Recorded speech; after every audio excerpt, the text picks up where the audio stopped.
जय हिंद दोस्तों, मैं हूं राकेश फौजी।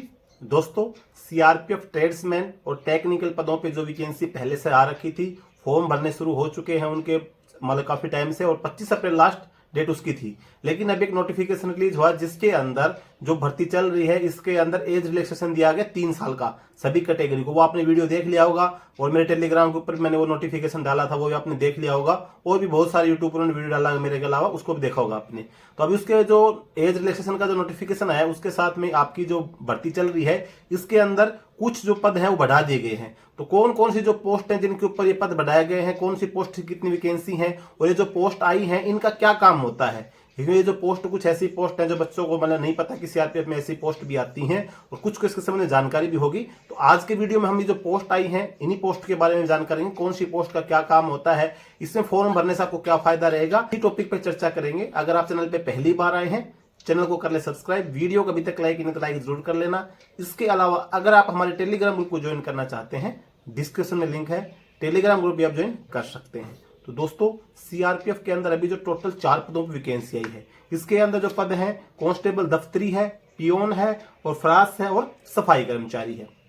अब इनके अंदर टोटल वैकेंसी की हम बात करें तो दफ्तरी की जो है 80 पोस्ट है, पियोन की जो है 52 पोस्ट है, और जो फ्रास इसकी 7 पोस्ट है, और सफाई कर्मचारी की 9 पोस्ट है।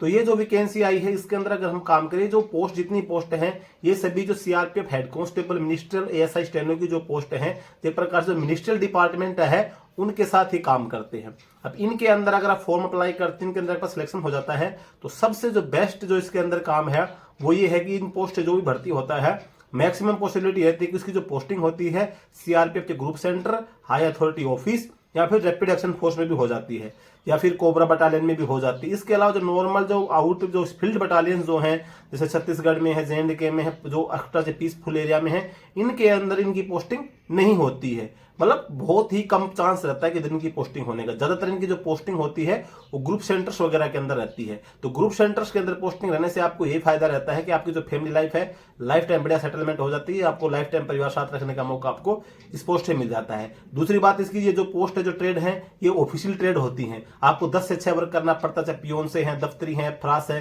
यानी कि जो मिनिस्ट्रियल डिपार्टमेंट वाले बाबू जो ऑफिस में आते हैं उसी टाइम पे आपको आना, होने के साथ आपको जाना है। तो ये ऑफिशियल पोस्ट है।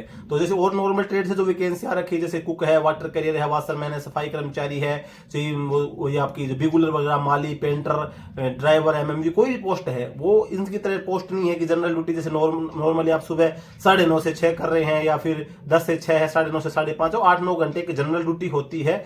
वो वाली ड्यूटी इन पोस्ट के अंदर नहीं है। और जो ये पोस्ट जो निकली है दफ्तरी वाली, इसके अंदर ये वाली जो मिनिस्ट्रियल डिपार्टमेंट की जो जॉब होती है, जो एचसीएम वगैरह, स्टेनो वगैरह की, वो सेम इसी के टाइप की जॉब है। यानी कि इनका थोड़ा काम मिनिस्ट्री से अलग है, लेकिन उनके साथ ही उनकी ड्यूटी लगती है, उनके साथ ही आना, उनके साथ ही जाना। दूसरा, इन जो पोस्ट आई है इनसे भर्ती होने से आपको सबसे बड़ा फायदा मैंने आपको बताया था कि आपकी जो फैमिली लाइफ है वो बिल्कुल गच्च रहने वाली है, क्योंकि इसके अंदर पोस्टिंग आपकी ज्यादा फील्ड एरिया में आपकी पोस्टिंग नहीं होती है। बदली आपकी होगी, ये नहीं बोल सकते कि आपकी लाइफ टाइम एक ही जगह पे पोस्टिंग रहेगी, पोस्टिंग आपकी आती रहेगी, लेकिन जहां भी पोस्टिंग आएगी आपकी अच्छी जगह पे पोस्टिंग आनी है। तो आप जैसे 3-4 साल बाद अपने बच्चों को दूसरी जगह शिफ्ट कर सकते हैं, या फिर नए भर्ती हो, जब तक आपके बच्चे पढ़ने लायक नहीं होते, 5-10 साल तक बड़ी आपको परमानेंट फैमिली रखने का इसके अंदर 99% चांस ये है कि आप लाइफ टाइम अगर रखना चाहें तो आप फैमिली इसके अंदर रख सकते हैं। इस पोस्ट से भर्ती होने से सबसे बड़ा फायदा यही है। अब दूसरी बात करते हैं इनका वर्क की कि क्या वर्क होता है। अब इसके अंदर सबसे पहले हम बात करें दफ्तरी की। दफ्तरी जो होता है, ये जो हेड कांस्टेबल, मिनिस्ट्रियल के जो जवान होते हैं उन्हीं के साथ में काम करता है ऑफिस के अंदर। इनका जैसे काम क्या होता है, जैसे फोटोकॉपी, जैसे मिनिस्ट्रियल डिपार्टमेंट का कोई एचसीएम है या एसआईएम है, इंस्पेक्टर एम है, कोई भी रैंकस है, वो इसको फोटोकॉपी की जरूरत है। तो जो दफ्तरी होगा, जैसे ऑफिस वगैरह होती है उनके अंदर फोटोकॉपी मशीन लगी रहती है, उसको देगा भैया फोटोकॉपी कर दे, 20 कॉपी चाहिए, 30 कॉपी चाहिए। इसके अलावा जैसे जो ऑफिशियल डाक होती हैं वो एक स्थान से दूसरे स्थान पे जाती हैं। जैसे कहीं मतलब इस ग्रुप सेंटर में पोस्टिंग, इस ग्रुप सेंटर से कोई भी डाक दूसरे ग्रुप सेंटर में भेजनी है, किसी बटालियन में भेजनी है, तो वो सभी डाक जो होती हैं वो आपकी जो दफ्तरी होते हैं पैक करते हैं। माने कि डाक को लिफाफे में डालना, को जैसे मिनिस्ट्री वाले ने लेटर बना के देते हैं इस पोस्ट पे, इस एड्रेस पे भेजना है, भाई कोई भी बटालियन में भेजनी है, कोई भी ग्रुप सेंटर में भेजनी है, तो उस लिख के देगा।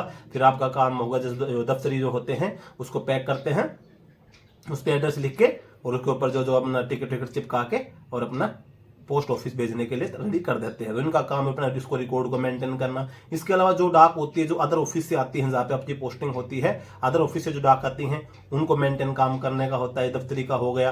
तो यानी कि जो ऑफिशियल वर्क होता है वो तो यही उनका काम होता है, रजिस्टरों का रख रखाव करना है, मेंटेन करना है। फोटोकॉपी मशीन है जैसे, या कोई और बाइंडिंग मशीन वगैरह जो होती है ऑफिस वगैरह के अंदर, जैसे कोई आई कार्ड वगैरह का लेमिनेटेड मशीन वगैरह होती हैं, उनको थोड़ा सा अगर काम पड़ता है तो ये जो दफ्तरी होते हैं ये मतलब ऑफिशियल वर्क इनका रहता है।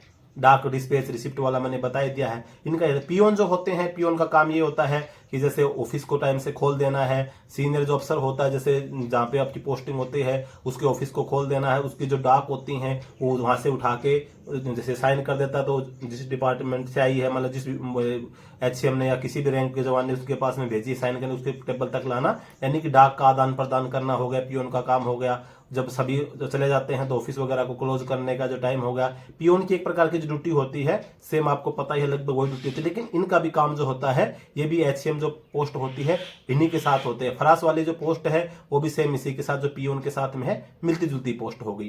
तो ये सभी पोस्ट में एक प्रकार से मिनिस्ट्रियल डिपार्टमेंट बोला जाता है, जो मंत्रालय विभाग होता है CRPF का, उसके अंदर ये सभी पोस्ट के जो जवान होंगे वो काम करेंगे।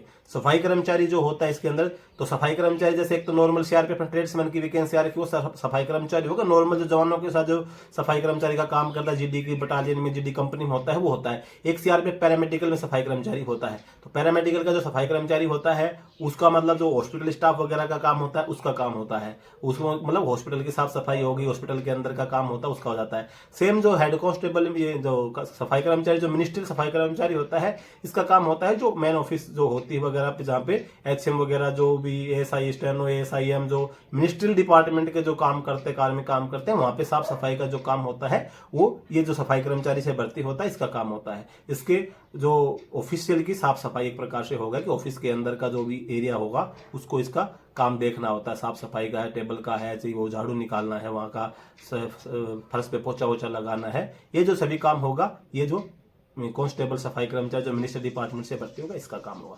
तो ये सभी पोस्ट बेस्ट पोस्ट है। जिन बच्चों ने फॉर्म अप्लाई नहीं किया है वो कुरान इनके अंदर आप थोड़ा बहुत काम जानते हैं तो आप इनके अंदर अप्लाई कर सकते हैं। अच्छे खासे पदों पे वैकेंसी है। और जिन बच्चों ने फॉर्म अप्लाई कर दिया तो उनके लिए तो वही कोई ऑप्शन है नहीं, क्योंकि CRPF ने अपने नोटिफिकेशन में साफ दर्शाया कि अगर आप एक से ज्यादा पोस्ट पे फॉर्म अप्लाई करते हैं आपका फॉर्म रिजेक्ट कर दिया जाएगा। या आपने भी नोटिफिकेशन देखा होगा, सभी ने देखा हो, नोटिफिकेशन में क्लियर दर्शाया गया है।